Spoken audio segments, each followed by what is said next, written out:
Tyler Vinson joins me here today. You can learn what his team is up to, and this is a unique one, folks. REtokens.com. We're going to be talking about tokens, real estate investing, and the blockchain. Let's use that buzzword here. REtokens.com. Really appreciate your time here, Tyler. I appreciate you having me. I'm looking forward to it. Well, we're going to just kind of do a truncated version of this because real estate investing for most people seems to be accidental at best. And it's this rare case where you're giggling already because I know Right. that's the case, right? Like, what's your story? How did you find your way into this? Yeah, it's almost as you said. I had a friend come home from college and he was attending UW over there in Seattle.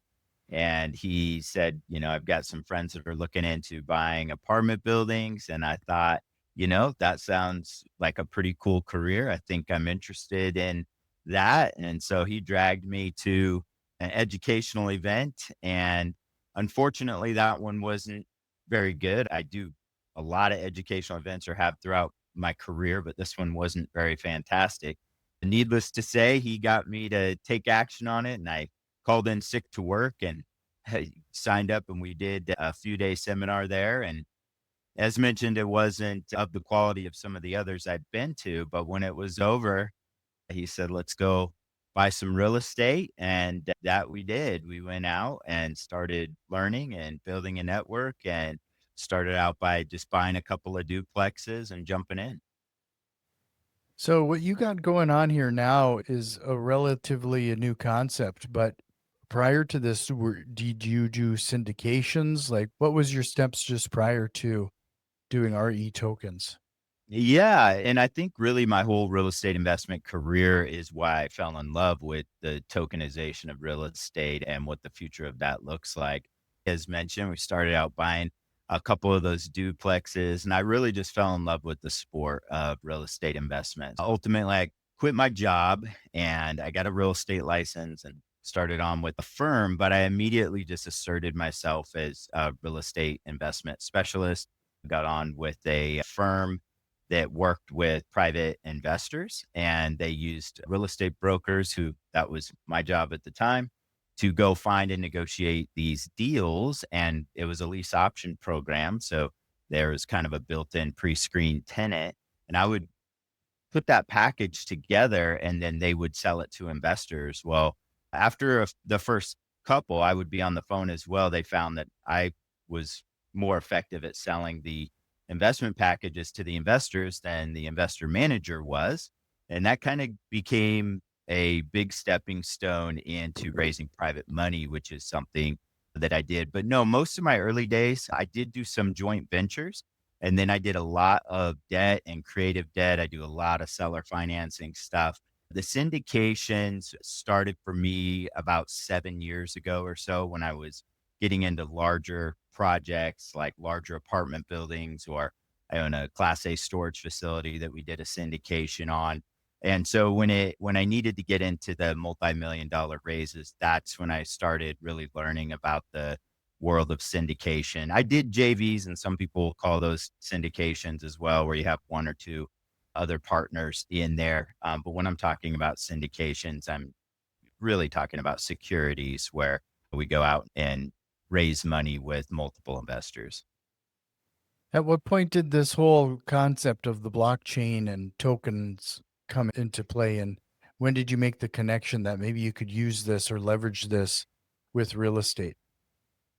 Yeah, it's always been my dream ever since I very first stepped into the space to really be almost like a one-stop shop for real estate investors. Because when I got started, the guru would tell you something, and then you would go talk to an attorney, and they would tell you something, and that was definitely different than the mortgage broker was going to tell you, and even your CPA wasn't on the same page, and the real estate broker really didn't know much about investment, and it was a serious chore. And so, this is about 25 years ago now for me. So I'll date myself a bit, but it was originally my goal. And when I founded the real estate investment brokerage that I did, it was about being that kind of one stop resource where folks could come in. So I've always looked at serving many and trying to get as many people involved in real estate investment as possible.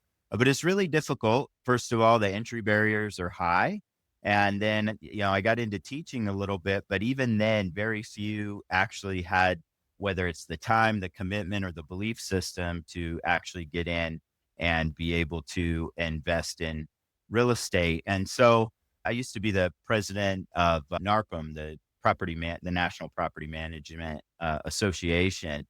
And I was visiting with somebody there who was working on a blockchain project. He was working on, these were actually utility tokens, basically community tokens for apartment communities, which is a neat concept, but I've always been on the investment side. And so there's really two sides of the token, pun intended, that really brought this together.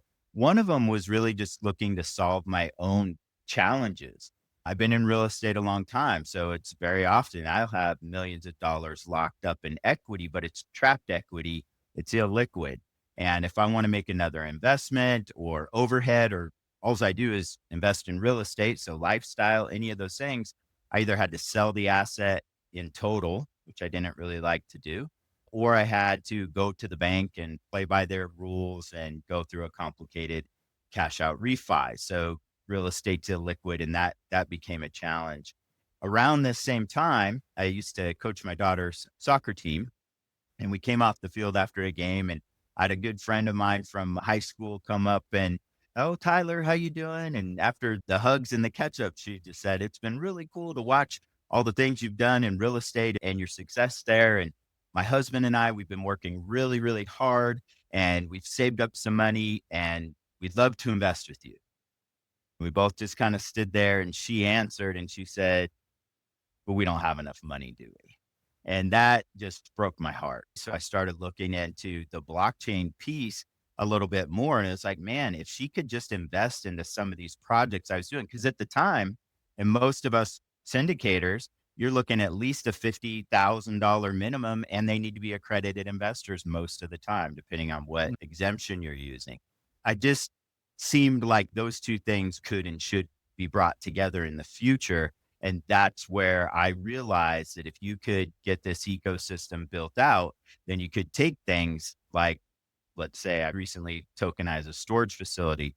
And if that storage facility was up and available for my soccer mom friend, whatever they did have saved up, maybe that was, I don't know, $10,000 or something like that, she would actually be able to buy into that project. And that's not something I could offer her or a lot of the other people that desired to get into projects that I was doing. And as we've seen in inflationary environments, if you had a lot of assets the last 7 years or so, that was very good for you. But if you didn't, you kind of got pushed the other way. And that doesn't seem like a great long term sustainable plan to me.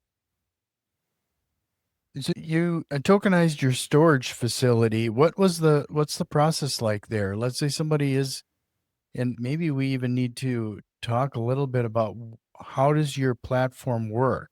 Like, Mhm. are you planning on letting people like me bring in their apartment building and tokenize it and then selling tokens or shares of that property to individuals? Yeah, 100%. I would say that's probably the biggest difference between REtokens and most of the other tokenization platforms or companies out there. Most out there are tokenizing a fund or properties that they acquire, that's their own deal, and then raising capital by selling those tokens. But we do actually serve third party, where we work with, let's say, clients like you to tokenize a property or a portfolio. And what that involves is, if it's not already a security, then we need to make it a security because it's going to be compliant. We're going to want to sell it to the public and ultimately non accredited investors. So there's securities paperwork. But what we do with that securities package, those documents, is we do what's called mint real estate security tokens. So I want to kind of try to oversimplify this a little bit to say, what is tokenization in the first place? Like, what the heck is it? So, if you're familiar with syndication at all, when you do a syndication, you normally do an LLC. And when you raise capital on that LLC, you're going to sell membership units. You could call them shares but you're going to sell these shares or membership units of the LLC in exchange for equity in that entity that owns the real estate. Well, what tokenization is we make those ownership shares or units digital and put them on the blockchain. And when you add that digital ownership component and put it on the blockchain, that's called tokenization. And the one of the advantages in the first place, there's a lot of advantages to it, but right along these lines would simply be if you're a limited partner in that, not only are you stuck in that deal for 3, 5, 7, 10 years, or I've even heard of deals going on longer than that, you really don't have anything. You just, whatever that operator does, they do. Maybe they sell it and maybe they cash out refi. And they're typically pressured to do one of those two things to deliver returns to their investors, but you're kind of along for the ride. So when you tokenize, especially like with a platform like ours, you actually have your own account. You can custody those tokens yourself. So you can do things like estate plan with them, or like, let's say you're in for $100,000 and you made another 25,000, you want to harvest some profit and diversify that, or do some things. You can actually maneuver on your own or sell those in part or whole in a secondary marketplace called an ATS. So that's so to answer your question before that, like what does our platform do? How does that work to tokenize something like the storage facility? So that's what we do. We just take the securities package, we mint these real estate tokens, so the ownership becomes digital. We record it on the blockchain, and our platform shows exactly who owns what in the tokens. There's a wallet infrastructure. I just want to take a minute on this, especially if there's any crypto enthusiasts or people that are scared of the crypto side. This is not crypto; these are securities. So I do want to make that distinction. But when you do these secure, actually, you know what? I'm gonna circle back to that. You mint the tokens, you put them on the blockchain, and then we've got a cap table on our platform, so you can see who owns what, and those are distributed into the wallets of each of these individuals. So in the early days of tokenization, it was like bring your wallet, try to connect, do all these things that belong to the crypto world.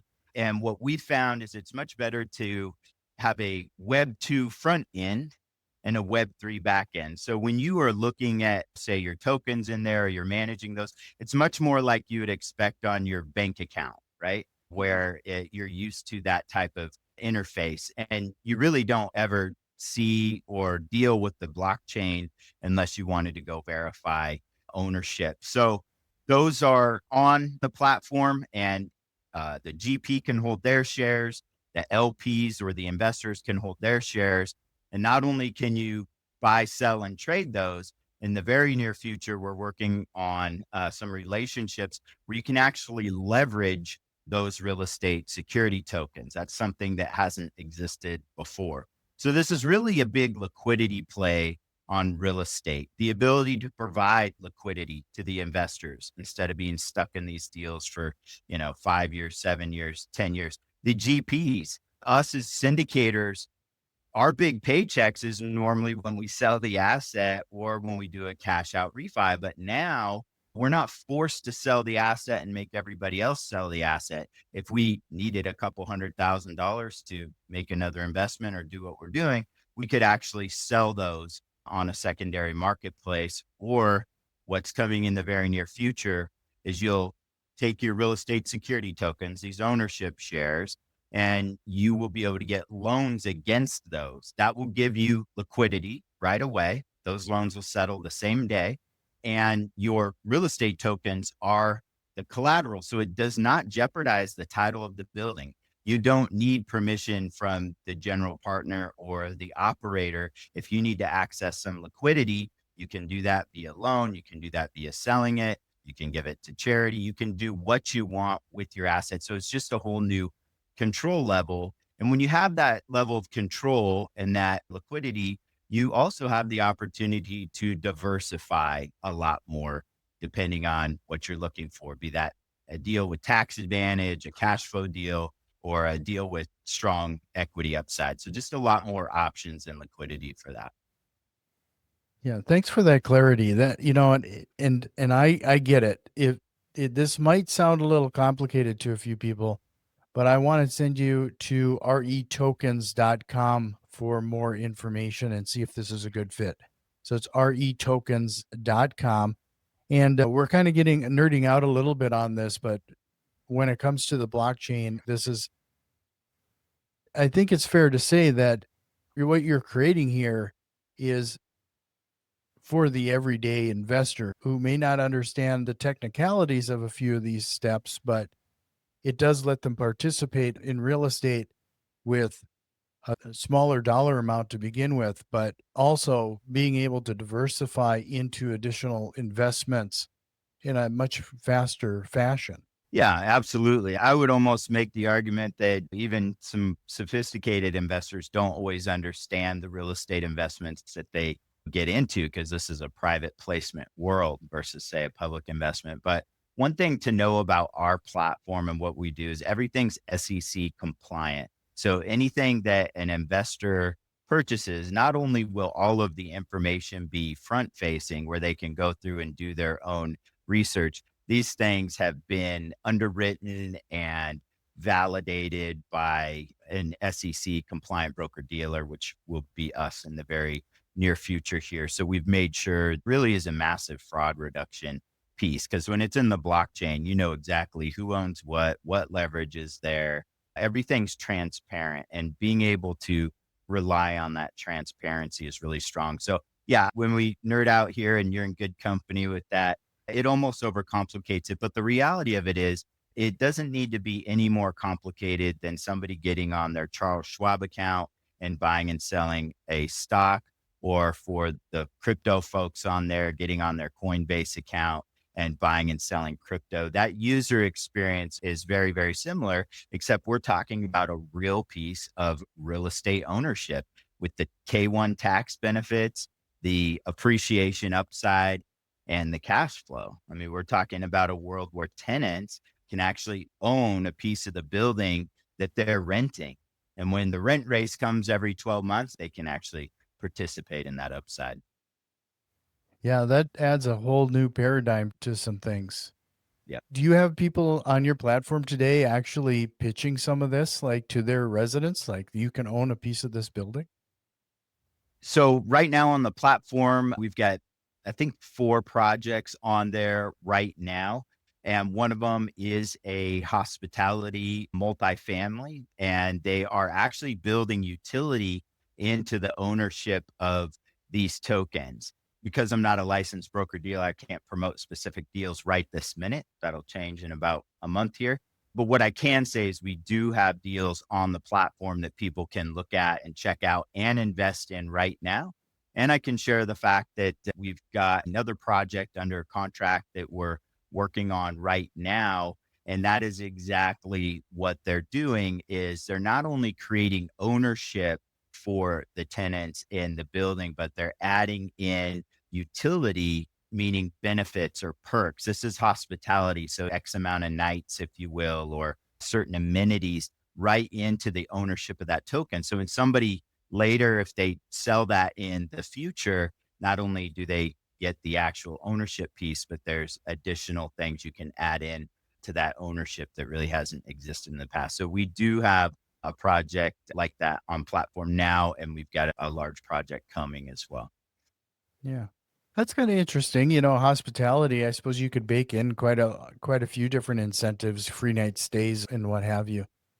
You know what you've brought up the SEC regulation. I mean, you had to have been blazing some new trail here. I mean, when people hear blockchain and they associate it with Bitcoin, it's kind of the wild, wild west on some of this. What I think this is especially appealing is the concept that this is actually backed by an actual property. Could you talk Yeah. a little bit about that process? Like how has it been to get SEC regulated like this? Yeah, yeah. And so let me be clear. We are in the final steps of our FINRA broker dealer ATS application, which will be registered. The offerings on our platform right now are Reg D 506C securities and compliant. But you brought up a really good point. A lot of times people are like, well, I want to wait and see how regulation pans out on this. Let's see what happens here. Let's, I'm really not sure what's going on. I think that it's due for some education in this area. When you're talking crypto, which again, this is not, although on the platform you'll be able to use crypto to invest, right? But this is not. These are securities. And so in the crypto world, there's a huge effort by that community to not be a security. And that's the whole problem and the vagueness surrounding the regulation. Does it pass the Howey test? Is it a security? Is it not? Well, what we do, we are raising our hand and saying these are absolutely securities. They have PPMs and op agreements. And, if it's a Reg D form filings and all of those things to make sure that they are SEC compliant. So what Reg D 506C is for syndication, not just for tokenization, is it is an exemption for a private placement where you don't have to register that with the SEC. For what we're doing in the secondary marketplace in a broker dealer, we have to go through a massive regulatory process with FINRA and, demo our software to them and 400-page application. And you have to have these Series 24, Series 7 executive team. So it's extremely intense to be able to launch this marketplace because when we resell them on the secondary market, they're reselling under a resale exemption for private placement called Rule 144. Under Rule 144, there's a list of things, 5 major components that the offering needs to comply with because the SEC is all about protecting the investor, and we're all for that. So in the securities world, or I should say the tokenization world, it's actually crystal clear. We're not waiting for clarity in legislation. I'll put an asterisk to that and come back to it. But for what we're doing, we're following current SEC laws and regulations. We're following all the current compliance or exemptions that are out there. So it's really crystal clear for us and our attorneys. We don't feel like we're operating in any level of gray area. If it doesn't meet current compliance and regulation, then we just don't do it. Some of the big things that have changed that have allowed this industry to adapt is the Jobs Act that was passed and some of the regulatory framework around that, making it easier to raise capital. And now blockchain has allowed for different custody solutions with the tech like our platform to be able to move those shares around. There is no secondary market today because if you and I are in a traditional deal to trade or sell, it would be like, well, I don't know. I guess let's kind of negotiate a price and you get your attorney and I'll get my attorney and we'll meet at somewhere and we'll hash this out. But when it's all transparent and you can get it done with a few clicks of the button, that's going to be much better. So we fully operate under current SEC regulation and compliance. The pin that I put in or the asterisk that I put in earlier is to simply say that there is opportunity for legislation to open things up and allow our deals to do things that the tech can do that current regulation does not allow for.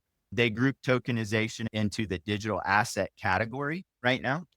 And that is starting with this new regime to experience a lot of change and a lot of flexibility. So that will allow us to enhance the tokenization that we're doing today and continue to take advantage of some of these DeFi protocols, DeFi meaning decentralized finance, and things like loans against real estate tokens will be more common, banks being involved, crypto for real estate, multiple currency transactions, and it'll be all captured on the blockchain. But the key is with all those moving parts to understand that it's our job at REtokens and other people in the space to make the user experience very simple, where you don't need to understand everything. I relate it to a cell phone, right? If I got my cell phone here, we could talk about how this works. It sends messages into space and there's satellites and they send stuff down.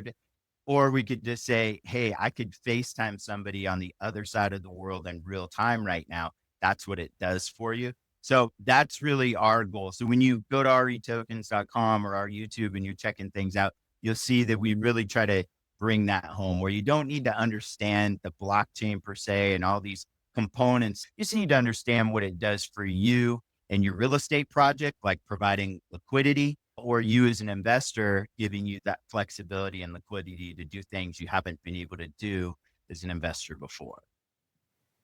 Well, this has been a very interesting conversation. And I just want to direct everybody to your website again, retokens.com. You're going to find a lot more information there, including links to YouTube and blog and some very informative pieces. Before we jump into the rapid fire and close out this episode, Tyler, is there anything we should have tried to hit on yet here today? I think I just want to bring it around to the fact that this is still real estate investment. It still requires good real estate investment deals. It still requires good operators. It still requires the fundamentals of real estate. The tokenization and the digital aspect that we put to it is just adding amenities. So fundamentally, real estate investment is still the ice cream, but tokenization adds for whipped cream, cherries, and sprinkles on top. So don't get lost in the blockchain or some of the tech features. Just know that you want to do good, solid real estate investments, and tokenization can make them better. Well, I appreciate you adding that. But if you're ready, we'll jump into the rapid fire and close out this episode. Let's do it. What lie do real estate investors often tell themselves? Yeah, I think the biggest one I hear is that I don't have the money to do that. I can't, that deal's too big for me. I can't, do those things. And that's really not the case. If you do things like, syndication, for example, and educate yourself in there, you can do very, very large deals. It's just people think in terms of only themselves and what money I have in the bank or what the bank will loan me. If you really make a career out of real estate investment and you're doing big deals, you're mostly using other people's money. And the banks look much more at the deal than they do, your personal credit. All those things matter, right? But you can do bigger deals by surrounding yourself with more investors. So don't shy away from some of those strategies. You can do bigger deals right now by getting the right people around you. If you could go back in time and give your younger self a piece of advice, what would that be? Yeah, for me, it would be to build more automation and consistency into my systems. In my early days, I'd ramp things up, get a couple deals under contract and close them and start operating them. And then we'd go back and do more. It was very up and down. We were always seemed to be, sprint, walk to where I think overall we probably would have done more volume if we had more automation and consistency in the systems like I put into place in the later days. Do you have a book recommendation? Well, I'm studying for my Series 7, so I'm reading that right now. But right now, I'm also reading Blitz Scaling by Reid Hoffman. It just falls in line with the REtoken startup. But I'll give you a couple of books for your listeners that I think will be helpful as well. In my really early days, one of them that I liked was called Multifamily Millions by David Lindahl. I thought that had a lot of great, straightforward, usable stuff. And I used that in a lot of the multifamily that I purchased. So that was a golden oldie that I used. And then last year, I read one that I thought was really good for real estate entrepreneurs as well called Buy Back Your Time. The author is Dan, I'm spacing his last name at the moment, but it's called Buy Back Your Time. Mantel. Yes, you were thinking of the same person. And that gives somebody those first few rungs on the ladder for scaling, because I do think this is a scaling sport, and that's really important if you're going to make a career of it. And finally, what single strategy or tool have you implemented that has had the biggest time saving impact to you or your business? Yeah, for me, I think that was developing a criteria tool, getting really, really clear on the acquisition criteria. I think it's so easy to get excited about, this bundle of single family homes, this apartment building, this industrial. Oh, I want to do a land development. it makes it almost impossible to be really, really good at one area. And if you want to be one of the best, it's about becoming an expert in just a few areas. And so instead of considering all the different real estate asset types out there, pick your favorite, two, let's say, and really become an expert on those. And when you're raising capital, the investors can tell this asset class, you have the team surrounding that. And the biggest reason that type of tool is so helpful, because you build in your criteria for returns, what you pay your investors, is you can say yes or no to deals really, really quickly. So you can answer brokers or wholesalers, or just for your own use of time, and not get caught up. Before I really started implementing this, not only did I look at too many deals, but it took me much longer to analyze the deals and feel confident on them. When I started specializing, for me, that was multifamily and then ultimately storage as well. I was able to make those decisions much quicker, and my investors knew that I knew that asset type really, really well. And the brokers and wholesalers all knew those were my asset types. And that just really increased my efficiency. Well, this has been a fantastic conversation, Tyler. Again, it is retokens.com. Going to be a clickable link in the show notes, but really appreciate your time today. This was great. Thanks for having me on.